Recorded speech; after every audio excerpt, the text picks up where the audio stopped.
ঢাকা বিশ্ববিদ্যালয়ের রাজু ভাস্কর্য সংলগ্ন মেট্রো রেলের পিলারে সাবেক প্রধানমন্ত্রী শেখ হাসিনার ব্যঙ্গ গ্রাফিতি মধ্যরাতে মুছে ফেলার চেষ্টা করেছেন সিটি কর্পোরেশনের কর্মীরা। পরে বিষয়টি জানতে পেরে শিক্ষার্থীরা এসে বাধা দেন এবং আবারও শেখ হাসিনার ব্যঙ্গ গ্রাফিতি আঁকেন।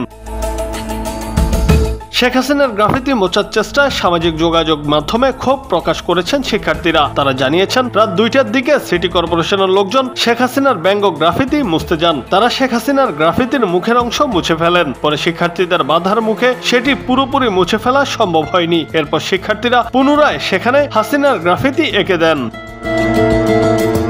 ছাত্র ইউনিয়নের ঢাবি শাখার ফেসবুক পেজে জানানো হয়েছে, আওয়ামী লীগ সরকারের স্বৈরাচারী নীতির বিরুদ্ধে প্রতিবাদ হিসেবে ঘৃণা স্তম্ভ নামক এই গ্রাফিতিতে পুনরায় শেখ হাসিনার প্রতিকৃতি ফুটিয়ে তোলা হবে। জুনায়েদ আহমেদ, বাংলা টিভি।